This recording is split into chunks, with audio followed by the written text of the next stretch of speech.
G'day everyone and welcome back to Aussie Starcraft, here bringing you another PvZ game. We have in the top left hand corner we have the red Protoss Welmu, and the bottom right we have Ace's Nerchio playing as the blue Zerg. We've had a few Zerg games today, a ZvZ and a ZvT, looking to mix it up a little bit more with the PvZ. The map today is Akelon Waste, which is quite a great map. One of my favourites, been in the map pool for quite a long time now. I enjoy this map because it has a fairly easy to secure natural, and third base is easy to take down either here or up here, depending on your style of play. Initially we used to see a lot of players taking a third base here and blowing up these rocks to secure that easily. But in recent times we've seen a trend towards pro players taking this as their third base to leave this as a safe expansion later in the game. Also relatively short distances to try and protect both of these bases. It's easier to keep your army in position. We have Welmu scouting out nice and early, trying to keep an eye on what Nerchio's up to. Being sneaky, trying to use little probe micro there to delay Nerchio's scouting and Nerchio's mining. Sorry, but looks like it's not having a whole lot of effect. If he's not lucky, he'll probably get this probe cleaned up by some drones. Oh, there we go, almost caught there. Still managing to be very persistent. The spawning pool down now for Nerchio, with Welmu's first. Welmu's actually going for the forge fast expand down the bottom with his pylon and a forge on the low ground, starting to wall this off. I think we can expect to see a gateway thrown down in short order. It's actually surprising to see that Nerchio hasn't dropped an expansion of his own yet, which if Welmu isn't careful, he could very well fall victim to an early Zergling run by. Photon cannon there, try and protect that ramp. As of yet, no Zerglings on the way. Queen's now on the way for Nerchio. We'll see how this game develops. Have a second pylon there to complete the wall in and a gateway.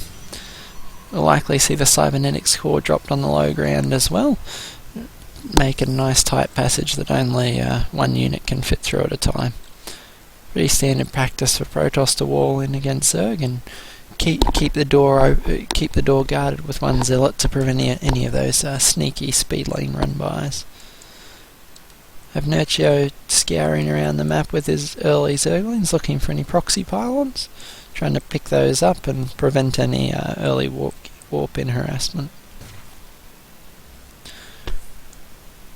In the games we've seen from Nerchio so far, it seems to favour a very mineral heavy build to his Zerg, fairly slow on the gas, avoids getting Zergling speed as early as other Zerg players get it, tending to go for a very mineral heavy basis to his play.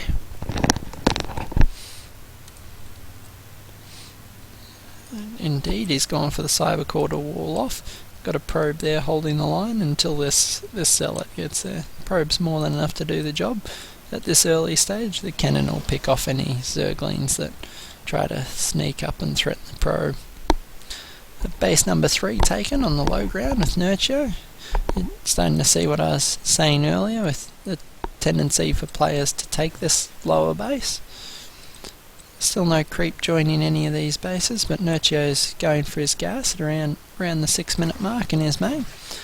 Interesting to see when he adds his expansion on and whether he plans to go for some Mutalisk players, has been very popular lately, or whether he goes for a Roach Hydra sort of composition. And see his overlords over here.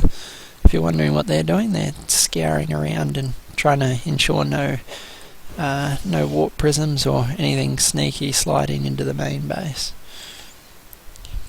They have plenty of warning to a warp prism. He'll likely pick it up here or down in either of these locations.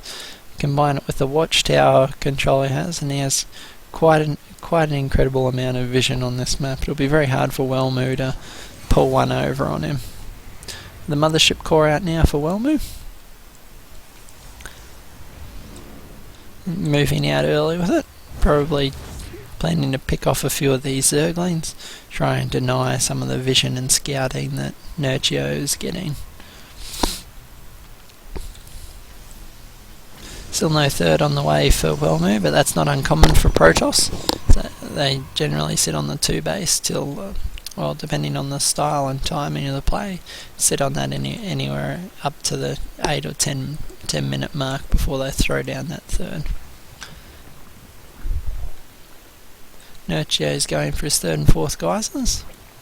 Still not a lot in the way of tech, only dropping the layer now at 8 minutes, meaning that things like Mutalisk will be quite some time away. It means we won't see him before around the 10 minute mark or later. Robo facility on the way for Welmu and a Stargate. Looks like he's going to get a Phoenix to help shut down these overlords that are scouting and try and deny Nerchio as much of that map vision as possible.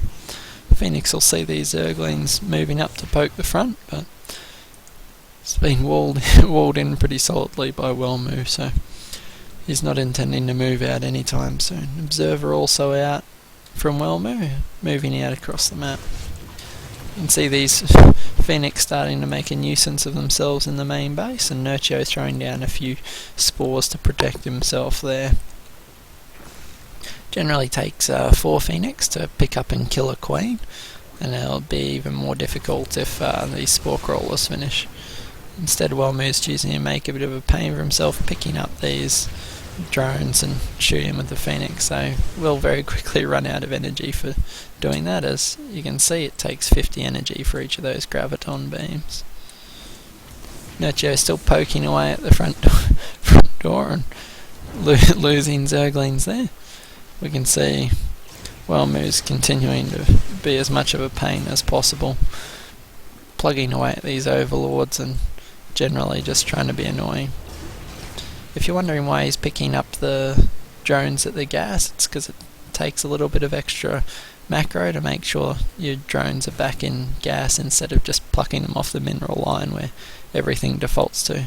Occasionally you'll see players get distracted and forget to put them back, and it really can cost them later in the game with the diminished gas income.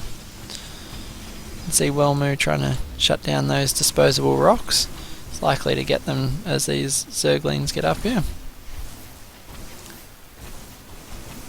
If these fall on your army, it takes substantial damage, 500 I believe, if those crushing rocks land on your unit. So as you can see, Zerglings would die horribly to that landing on their heads. First Colossus on the field. Have we got extended thermal lance yet? Not yet, but it is on the way. The robotics bay at the top, and a few extra gateways as well, so it'll be interesting to see what Welmu decides to transition into, but more so it'll be interesting to see what direction Nerchio goes where he has in fact dropped the spire. So it's a bit of an interesting choice given there's already 4 Phoenix on the field. Bit of greedy play here with bases 4 and 5 also on the way. Using these Zerglings to try and keep Protoss in the base, but no real units out on the field for Protoss except for this small force, a couple of Colossi sitting here. More than enough to hold off against these Zerglings. Okay, we can see that Nerchio is stockpiling Mutas and Corruptors. Mutas are very effective against Protoss, but Phoenix, particularly with the Antion Pulse Crystal upgrade, really do tear them a new one. Hence the reason Nerchio has gone for these Corruptors. You can hover the Phoenix back behind you can hover the Mutalisk back behind the Corruptors, and the Corruptors can tank Phoenix fire all day long. They're quite armoured, as you can see. They start with a base 2 armour, and the Phoenix really struggles to do damage against them. Good pick up from Nerchio, seeing the Warp Prism. He'll pick that off with the Mutas, keep him safe from any of those Zealot, or I don't think we have Dark Templar on the field yet, but any of the pesky Zealot harassment that you often see. The Warp Prisms hovering around the back of the base, making a pest of themselves. Bases 4 and 5 coming up. you can see that Nerchio is particularly going for the gas first. Zerg tend to be very gas heavy, all their specialist units, things like infestors, muters, all very gas heavy units. See some early Mutalisk harass coming out of Nerchio. Coming down and harassing the third base of Welmu. We'll see if there's enough Protoss forces to push this back. With these Corruptors able to tank some of the firepower, but the Stalkers doing bonus damage against armour makes it quite easy for them to hold that off. The Corruptors dying very quickly. Down to 3 Corruptors and a handful of Muters. 22 Muters to be precise. And see Welmu's doing quite a good job of keeping his 3 bases nice and defended. If we bring up the workers lost, we can see that Nerchio has only managed to kill 6 workers so far, as opposed to the 12 that Welmu's managed to take out.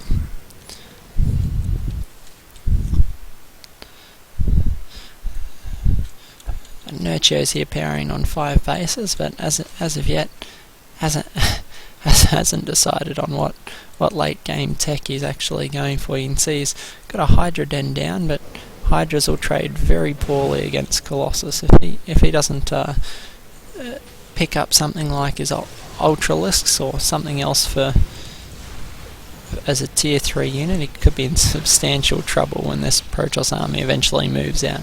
On 174 supply, he's likely to begin moving out very soon.